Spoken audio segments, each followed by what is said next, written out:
LeBron and the Lakers should be well rested. 6 days since they kicked Portland out of the bubble. 1 series down, 3 more to go. All dialed in.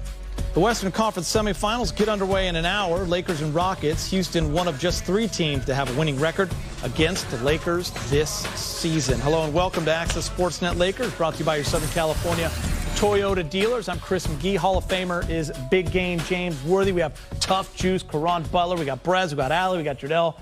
The whole team is here. It's the first time in 8 years the Lakers are in round 2 of the NBA playoffs. Bigger than that, though, James, 6 days off. How much golf did you play? Every day plus some. And did you play well? Were you dialed in? I played well maybe 40% of the time. I'm working on some new mechanics. Yeah. You know how golf kind of like the Lakers, getting ready for a series, getting ready for, they had 6 days off. Yeah. You know, I'm sure they're working on some new stuff. You know, looking back at how they played in that first round and what they need to improve on, you know, it was nice to have some time off. I assume you did 4 podcasts, talked to at-risk youth. Never stopped working. I was all over the place. Only 2 jobs in mine? The leaf and the wind, man, wherever it blew me. You've been everywhere around this country. All over the place, That's man. what I love about you. All right, let's take a look at the playoff picture as we prepare for Game 1. We're going to start with the Eastern Conference. The Miami Heat are up 2-0 on the Milwaukee Bucks. We have Game 3 going on right now. Milwaukee was up when I came out on set. They are in desperation mode. Boston Celtics, Toronto. Not sure if you saw the game last night. Unbelievable shot by OG. How about the pass by Lowry over Taco Fall? Bang, winner. They are back in the series at 2-1. In the Western Conference, Denver and Clippers. Clippers looked real nice, taking it to Denver. Didn't have much rest after that 7-game they looked tired. burner against the Jazz, and they looked tired, and the Clippers took advantage and played awesome. They're up 1-0. Lakers and Rockets, last ones to kick it off. That is in an hour. Game 1 always a feel-out game, right, James and Karan? Kind of an overreaction by the fans and media. We know that's going to happen for sure. Rest versus rust for the Lakers. Tired versus momentum for the Rockets. Where does the advantage lie, James? Well, it should lie in the team that has time off and has time to prepare. You know, you rest some legs. You're a veteran team. It's not like you're a young team that's going to get distracted by anything. I'm sure LeBron and AD and all the veteran players stayed focused with video and whatever practice they had. And so I think the advantage should be, you know, to the Lakers. They're focused. They're starting to shoot the 3 very well. They've always played pretty good defense. So sustaining that in this second round. And to me, you know, not to disrespect the 8th seed team, a first seed team should be an 8th seed team. To me, the second round is when it really starts because things can get a little crazy when you start making adjustments and, you know, the team's a little better. But I think the Lakers have the advantage. It's interesting to look at this series because a lot of people remember how they reverted to small ball, the Houston Rockets, and they was able to take advantage of that one game. And people were just like, you know, that could be a problem for the Lakers. However, when you're just keying in and dialing in on one team and all their tendencies for an entire series, Than a single night. It's totally different. Yeah. You know what I mean? So they're going to pay attention to the tendencies. And, you know, let's face it, I would love to see the ball in Russell Westbrook's hands as much as possible because, you know, in that series versus OKC, he made a ton of plays, but unfortunately he was making them for OKC. So I would put him in position to have the ball in his hand as much as possible. James, one team hangs their hat on defense and an offense that's run by LeBron James and Anthony Davis. The other team plays fast, plays ISO, shoots a lot of threes, has 2 former MVPs. I guess the storyline comes down to style and who imposes their will and dictates how these games are played. And Houston imposes theirs very well. I mean, you know, they play small. You got, you know, guys like, you know, Covington and Gordon. Those guys, you know, they collectively rebound. They may be small, but they're very active. The way they spread the floor and the way they speed the game up, it's hard to really match up quickly. So shots are going up, you're out of position, they're getting offensive rebounds. Don't let the size fool you. So I think the Lakers have to recognize that they got to pound it inside. They got to pound, and knock them out early, those first 2 games, and, you know, recognize their strengths. And I think it should be not easy, but they should be able to take care of. That last possession of the season for OKC when Steve Adams had P.J. Tucker on him, everybody in America was a coach. Everybody was just saying dive into the paint. So now that's going to be Anthony Davis or possibly Kyle Kuzma if you want to play a small lineup. I mean, it's different, and we have versatility at all those positions to maximize that. All right, the Lakers will get their second-round matchup with the Houston Rockets started at 6. Now for more on the latest with the purple and gold, let's check in with Lakers reporter Mike Trudell. Mike, how we doing? Hey guys, what's happening? Excited for round 2 here. We do have one note, and it's an injury note, although not to a player, which is not something we would typically do. Jason Kidd not actually going to be at the game, experiencing some severe back spasms. So he's back at the hotel trying to recover from that. Certainly wish him well, and they hope that they can get him in the arena for game 2. Now, in terms of the matchup, what I was wondering from Frank Vogel is, how do you do 2 things at once, which is try to protect the rim when Russ and James Harden are so good at getting there, and then also not helping too far off of shooters and allowing a barrage of 3-pointers. So that's where we started with head coach Frank Vogel a couple moments ago. Yeah, you got to guard both, and that's, you summed up the challenge with playing the Houston Rockets. You have 2 great players and a great 3-point shooting support system around them. So, you got to be intelligent with how you bring double teams, how you help, and you got to scramble like hell on the backside. And Frank, just with the way Houston plays defense, is there something that's most important for you to execute offensively to try and make sure you're getting the shots that you want and not what they're asking you to do? Yeah, I mean, number one thing is we just got to make sure we stay under control and don't turn the ball over. They're very good with their hands, and their switching defense is designed to gamble and force turnovers. So we just got to make sure we take care of the ball. Hey Frank, just a couple of lineup questions. Will you be sticking with your normal starting lineup tonight? And then what's the status of Rajon Rondo and how do you plan on integrating? We're going to hold the starting lineup till 30 minutes, and Rajon will play tonight off the bench. Hey, you guys go ahead. Kyle? Frank, with Jason, obviously you already have Lionel who's not here, and I guess you get input in breaks and games. Is Jason going to be watching, coaching, and what do you miss about his presence when he's down on the sideline? Well, he just has a great feel for reading games, and all of our assistant coaches are invaluable to our process, the preparation process, as well as in-game adjustments, rotations, all those types of things. So, he'll be missed, but next man up, and we'll be ready to go. Guys, matchups are going to be so interesting to watch in this series. Mike D'Antoni said in his pregame interview that they're actually going to start Eric Gordon on LeBron. We know that LeBron's going to spend some time in the post. They feel that Gordon's really stout and can at least try to hold up against him there. But it's another series where there isn't necessarily a great or an ideal matchup for LeBron. Not, Geeter, that there are many right in the NBA. LeBron's pretty good. Got one thing to say to you. Barbecue chicken. Mike Trudell, appreciate it. Good work. Rondo in.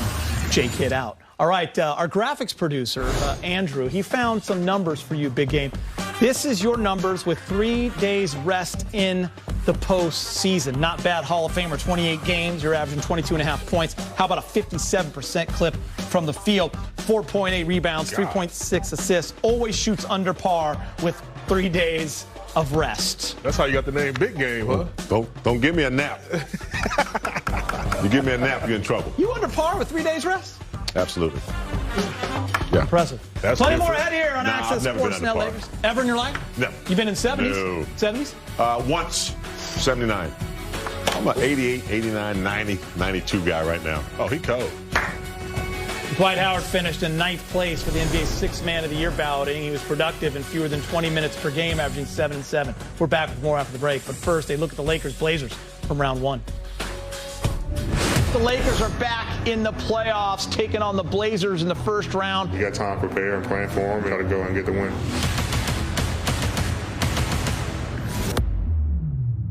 Throw it down, AD, after a great dig from LeBron. Down the middle goes AC, the Caruso. Blocked by AD. Good play by AD. He's ahead of the pack. Here he goes to throw it down. Lob to LeBron. LBJ, the alley-oop. Runner in the lane, no good. Follow jam by Kentavious Caldwell Pope, and he got way up on that follow. Look at Lillard. He got to the rim, and Anthony Davis blocked. Follow jam, AD, and that could do it. At the other end, blocked by James. Boy, he set him up perfectly for that one. Pull up. LeBron. No. He's got it from deep. No. Look at JaVale and Danny Green. They're measuring it out. Last time the Lakers had double 30-point scorers was Kobe and Powell back in 2010.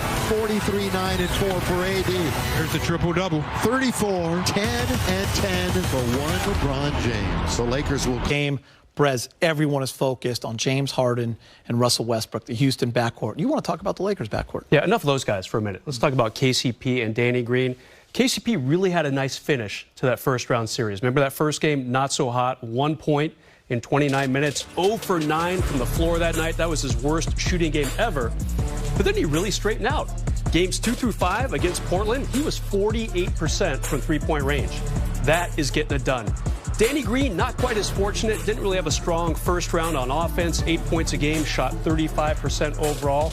But the deal is, Houston is scoring about 18 points more per game in the playoffs than the Lakers from three-point range. So if these two guys can kind of close that gap a little, get a little hot behind the arc in a few of these games, maybe Houston's massive advantage behind the arc will kind of disappear a little bit. Expecting pretty good things from those guys. KCP, though, really nice turnaround after that one tough game against Portland. Whenever you go into a series like this where you have two great teams and both teams have multiple superstars, you always expect those guys to do their thing. But there's always an X factor, a guy that kind of makes the difference, whether it's off the bench or it's a starter. Who's the X factor in this series? Yeah, you know, you got to pick one for each team. For the Lakers, it's Kyle Kuzma. I would have said KCP, but he's looking pretty good. Kyle's really interesting what he's doing on defense right now. He was one of only 2 Lakers to be in the plus-minus category in all 5 games against Portland in that first round. So he is really coming on strong. He's not scoring the best in 3 of his last 4 games. Got over 8 points only once. So you could rediscover that touch a little bit. But I think Kuz is going to be a big deal as far as the Lakers' fortunes, and Covington for the Rockets. Yeah. I mean, he's the big name. He's good. He's the guy they traded the center away for to get right before the All-Star break and everything. And now they don't have Clint Capella, so they got to go with Covington a lot. He's hitting a lot of threes. He made 6 in that Game 7 win. I was going to say he was huge in Game 7. He's also really big for them down the stretch in February, his first game against the Lakers. All right, Caruso, that's your number 3. Yeah, let's go back to the Laker backcourt. We'll go to the reserves this time. All right, never in my estimation has a guy averaged 5 points a game in a series yet had such a massive impact. He was great defensively. I mean, there's no 2 ways about it. He was the other guy who was plus in the plus-minus in all 5 games against Portland. I liked what he did against Dame Lillard, too. All right, he really kind of hurt him a little bit in certain junctures. You're not going to put him on the guy for 40 minutes a game, but he can't rest because, once again, another good backcourt in this round after facing a really good backcourt in that first round. All right, good stuff from you, Brez. We appreciate it. We'll keep our eye on those things for game number 1. Straight ahead on Access, what can the purple and gold do to limit the Beards' production in their semifinal matchup? We'll discuss that and more coming up next. Access Sportsnet Lakers is brought to you in part by Carl's Jr. Feed your happy at Carl's Jr. with the new A1 double cheeseburger for only $3.49. For just $3.49. That's what it's about. Lake Show. Moving on. We get a couple days to kind of decompress and wait for our next opponent between OKC and Houston, and then back at it. You know, this moment is so much bigger than us playing basketball. So hopefully, years on down the line, when America is in a better place, that you can look back to this moment and be like, that was one of the catapults that kind of got it going. Only time will tell, but you know, hopefully, the past couple of days is a change for the greater good in the future. That's it. It ain't easy to close a team out, okay? And it ain't easy to beat a team 4 straight, especially the hottest team in Orlando since we came down here. The teamwork won the game for us. That's a hell of a series win. Okay, on to the next. Yes, sir. Bring it in, bring it in. Here we go. Mamba on 3. 1, 2, 3. Brand new episode of Backstage Lakers premieres tonight after our post-game coverage of Game 1. Our backstage cameras take you behind the scenes as the Lakers react to a historic day in sports. It's all access in the bubble, only on Backstage Lakers. Rockets have 2 MVPs that will be relentless. Let's start with James Harden. He's coming off a series where Lou Dort from OKC actually guarded him really well, was all over him. The Lakers will show a lot of different looks at him, Cron, I'm sure. Yeah, you know, you got to keep length on him, and, you know, it's going to be limited because traditionally Avery Bradley would be that guy that you'll place on him. So Kyle Kuzma's going to get a crack at him. Deion Waiter's going to get a crack at him. Rondo being back healthy is going to get a crack at him. But collectively, by committee, you're going to have to try to slow him down. Similar to what you see what's happening in the Eastern Conference for Giannis. The Miami Heat's doing a remarkable job defensively at closing lanes out and taking away real estate. So if you can keep a body on him and crowd his space as much as possible and be disciplined, not sticking your hand in the cookie jar, because he knows how to get to the foul line. That's key. Yeah, discipline is the key. And simultaneously, I know it's hard to do, but you got to try to make him work on the other end a little bit. I know they switch a lot, but at all costs, you got to work him a little bit on the offensive end, you know, collectively by committee, like Tough Juice said. But then on the other end, you got to, you know, get a little physical with him. You know, sometimes just little things as boxing somebody out, you know, putting a hip into somebody. That's legal. You know, you can get away with that. Just wear him down a little bit and make him work hard. That's the key for him. Setting a lot of picks, too. Run him off a lot of screens. Yeah, you got to somehow make him work a little bit. You know, on the other side is Russell Westbrook, right? His 8 highest scoring games this season, 2 of them came against the Lakers, right? He had 35 in January, had 41 in February. He's always ready to go against the Lakers, and I think he relishes kind of this underdog role. Karan, that's what he'll be saying, and he's dangerous in this position. Well, you know, when you think of James and you think of Russell Westbrook, both of those guys are LA kids. However, because they're in the bubble, they're not returning to Staples Center. They're not going to put on a huge show in front of family and loved ones. So I feel like, you know, this is a neutral zone. And, you know, you look at Russell Westbrook and his production while being in the bubble, he haven't had his best outings. So I think that if you put the ball in his hand, keep the ball in his hand, and just play that game, I think the percentages is in your favor. Yeah, I think it's very easy, too, when you're going from city to city. It's easy to come into L.A., you know, and drop big numbers. Karan said it earlier. It's a 7-game series. You get a chance to track him. He's the one that you can make adjustments, force him to do things he doesn't want to do. Harden's kind of impossible. But I think over, you know, a couple of games, we should be able to minimize his strengths and force him to his weakness, which is shooting the 3, putting the ball in his hand, letting him make erratic plays and things of that nature, forcing the issue. Heard from a lot of fans, James, you know, when that OKC game was going on, like, let's go Thunder. I think people thought that would have been the easier series. For me, and I think for you and for Karan, let's bring on the Rockets. I mean, that's how it should be. You got 2 former league MVPs. You got Anthony Davis, LeBron James, star power. This is what you want to see. Yeah, you don't want to see the elite. And you want to see some high power scoring on both squads, and that's what you're going to get with this matchup. However, the Lakers are better defensive teams, and I think that should overcome. Can't take them lightly. You know, that's one of the things that's key. You can't take them lightly, but at the same time, you know, LeBron, good friends with Chris Paul, been watching, seeing some of the pockets and things that you can do, take advantage of offensively and defensively. Pretty sure they shared notes. You know, so going forward, you know, this is a great opportunity for them. James Harden said in his walk-off interview, this battle's going to be Battle of the Stars. That's right. All right, game 1 between the Lakers and Rockets. It's about 30 minutes away over on ESPN. LeBron averaged a triple-double in the first round against Portland. You can bet he's just getting warmed up. We're back with more after the break, but first, the throwback, Rockets-Lakers from the Shaq attack. The Lakers will need to use a similar recipe to defeat their second-round opponent, the Houston Rockets, coming off a thrilling 7-game series. The Lakers have been off for 6 days, almost a week after beating the Blazers in round 1 of the NBA playoffs. They stormed back and won 4 straight.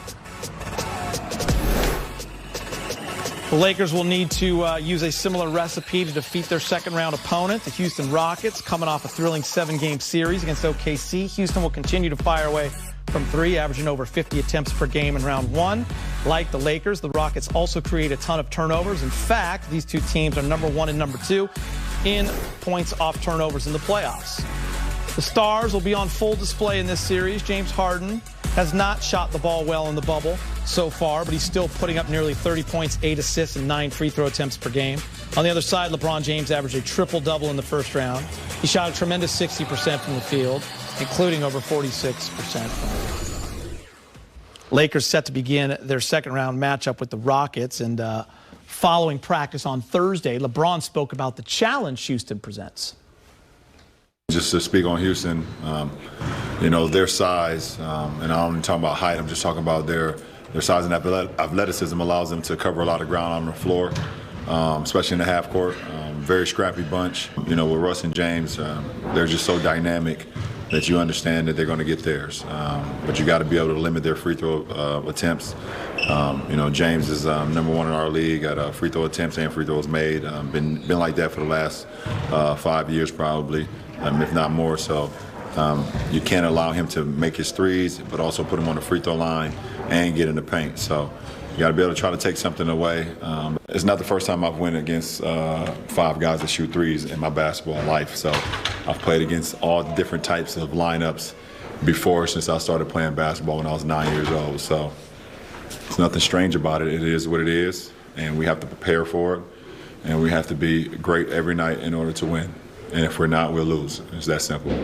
I saw you have some rest and relaxation, but how did you spend this last week off, essentially?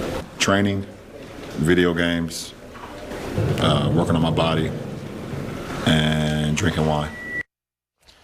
Time for a little Access 360, Cron. Anthony Davis will not be getting the same looks and touches that he got against the Blazers because the Rockets do a little different stuff defensively, a lot of switches, and they'll adjust. Yeah, you know, I love that about LeBron, that soundbite. Whenever someone praise you extremely high like that, the follow-up is the diss. You know, so I'm going to show you the diss of what's going to happen, you know, in this 360. Now, clearly in the last series versus Portland, Anthony Davis, you see, could have easily elected to go one-on-one, got into the two-man game with Caruso. Caruso's going to go downhill, you know, draw the attention of the Portland Trail Blazers. Going to kick it out. Anthony Davis, sweet, comfortable shot. The difference is with Houston, as you're going to see, same scenario, Schroeder, not a shooter, but Gallinari's coming up. He's going to set the screen and initially just pop out. And, you know, Houston is switching everything, so it's making it difficult. But Anthony Davis is different. You can see him anywhere on the court. You could try to keep him in front of you as much as possible if you're the defense, but he can live in the post. He can bring the ball up off the rim, the length of the floor. Like, he's just a different species. And great breakdown. Big game. For AD, it just seems watching him this entire year, the recipe is easy. When he starts getting touches on the elbow or in the post or he's in attack mode early, it opens up the rest of his game. And he's got so much confidence, and when that mid-range or that three is falling, it's over. Yeah, attack mode is key, Gita. That's the most important thing. When he starts that game, he has to let the opponents know. And I think with Houston, since they're a small lineup, I like going inside first, being a little physical, going quick, collapsing the defense.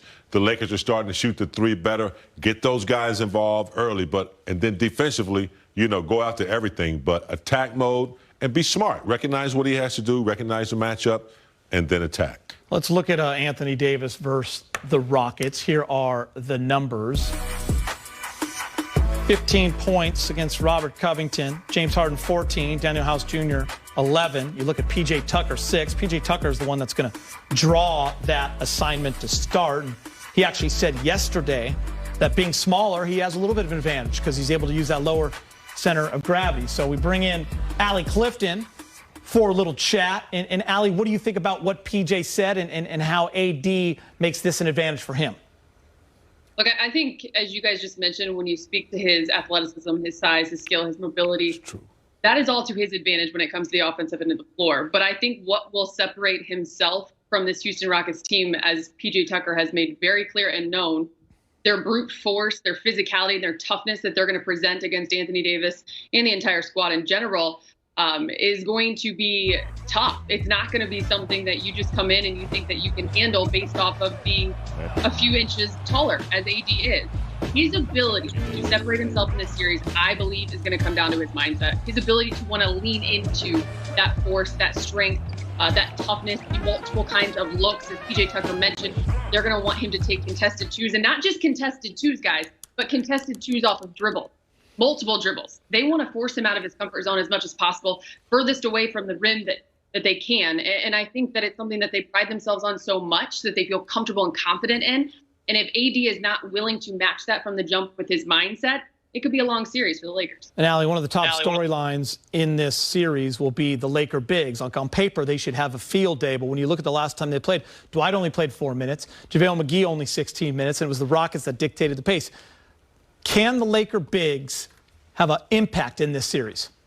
I think they can for one large reason. The Houston Rockets may be a bit tired. I mean, they've been playing every single day. This is when you guys started the show talking about rest versus rust and the amount of days that the Lakers have had to really get their legs feeling good and under them. I think if they can have that activity on the glass especially and really create that disparity from the get-go here in Game 1, it doesn't give the Rockets any choice but to try and match it, which they can't because they don't have that size. And I'm always a believer in wanting to establish matchups when it comes to the playoffs rather than chase them. I think the minute you chase one, it gives the opponent an advantage and one leg up. So I believe that the Lakers have that ability offensively. I think Dwight, JaVale, they're very active. And if they can crash the glass and continue to put pressure on Houston as a defensive team, they put themselves in a good position. Allie, you scored a lot of points with this desk right here. You said rest versus rust. That was 34 minutes ago in this show. You were watching, you were paying attention, and it's appreciated. Thank you. Team player. Team player indeed. Thank you, Allie Clifton. We appreciate you. Have fun in that post-game show. All right, we're getting closer to tip-off in the bubble. James Harden has had many big scoring nights against the Lakers in his career, but this season the NBA scoring champ averaged only 29 points per game against LA before the break. Let's look back at one of the memorable moments from the regular season when LeBron reminded us of the Mamba. If Avery Bradley looks ahead, he will get LeBron, and LeBron, a reverse dunk, slamming it after bringing it down to his waist. That's like a dunk contest dunk. Plus, LeBron got analytical in the Lakers' first-round series. When we return, we'll take a... Access Sportsnet Lakers is brought to you by your Southern California Toyota dealer. Today is the day to save big and drive home a new Toyota Camry. Sportsnet.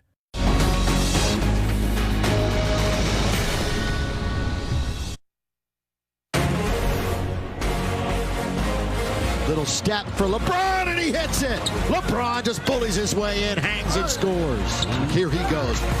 Oh, LeBron with one hand, the king.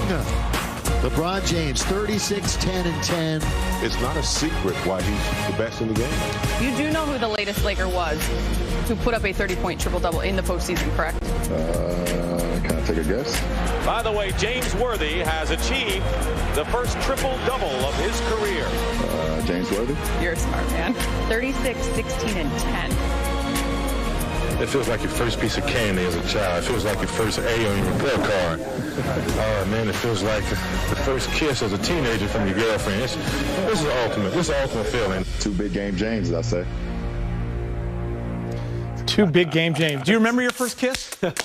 You know what you would say now? Feels like your first eagle on the par 5. Yeah. That what I would compare it to. Anything golf related. Yeah.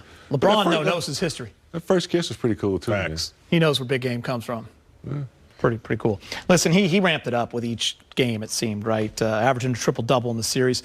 You can't even ask what you need from him in this series against the Rockets, James, I don't think, because he kind of gives you everything, right? Every time. Yeah, physically, he's going to give you everything that's demanded of him. What he's going to give them is what they need most is leadership. Those little conversations that during the timeouts, halftime, that's what they're going to be seeking because some of these guys haven't been where he has. So he loves this moment, and I think in addition to everything he does physically on the floor, it's going to be what he does vocally and how he leads this team by example. I look at it, you got Covington, you got you really don't have no one really to guard him. When we talk about Gordon's going to start off with, he's too small. LeBron's going to be dominant. But like you said, his leadership, putting guys in position, and I think it's an excellent series for Anthony Davis. Yeah, this is the second series in a row where the opponent is trying to adjust to the Lakers. Remember back against Portland, they started 2 centers. Really didn't work out too well with Hassan Whiteside and Nurkic. Just didn't slow down LeBron or AD. Now you got a shooting guard on LeBron. It's just, I don't see how that works, guys. The physics don't make sense there. Yeah, and I was going to ask Karan Brez, like in Portland, Game 1. He had that historic triple-double, but he really didn't have the foot on the gas offensively. Game 2, 10 points. But from that moment on, Games 3, 4, 5, he's over 30 and he's dominant. What do you expect Game 1 here? A little more offensive maybe with that matchup? Definitely going to see him a little more offensive, and I think that he understands the moment. Yeah, look, it's clear as day that the championship opportunity is right there. Yeah. And I think he understands the moment clearly because he's one of the greatest players ever to play the game, and this is a great opportunity for him to have his fingerprints all over this series. Like LeBron James, did you used to does it seem like every round you lock in more? Like you? Oh. Each round is there a little hell more? Yeah. Every game, especially each round, because when you advance, something happens internally to let you know that you're reaching your goal. So, yeah, LeBron's going to be locked in, smash and crash time. Let Houston know that we're here and we're not the regular season team that you saw and was pretty good against. It's a different ball game, and we're going to hurt you inside. We're going to defend you. We're going to shoot the three. We're getting loose balls. And bring in some of those X factors, Kuz, Caruso. Let them be a big part of it, too. So I think that's key for his leadership going forward. He was serious. Perez, I was kind of listening in on your production meeting today. You had some interesting things about LeBron's shot chart from the first round. I was surprised to hear it. You little spy, you. I had no idea. 3 feet away from me. Yeah, that's true, too. Actually, that's 6 feet. Yeah, I mean, amazing stuff here from LeBron, guys. I mean, he took 80 shots in that first round, okay? Nothing from the mid-range. It was either three-point territory where he took 28 shots or in the paint where he took 52 shots. Look at the numbers, guys. There is nothing around the mid-range area, nothing like 15 to 19. It's really an astounding stat that he was all or nothing in that entire series. Perez, that's what Mike D'Antoni wants to see. Yeah, exactly. He'd be great if he was with Houston right now. I mean, D'Antoni would be going nuts. How many shots in the, you said 50 what in the 52 in the paint. I know James likes to hear that. That's a lot. Well, you know what it is that there's no resistance to him getting to the paint. So when he gets below the top of the key, he knows he can get to that hole, and he knows he can get all the way there. Very rarely will you see him, maybe if they force him to a fadeaway 8-footer or something like that. But LeBron's getting to that cup, whether he gets there directly or whether he gets in there in spin cycles.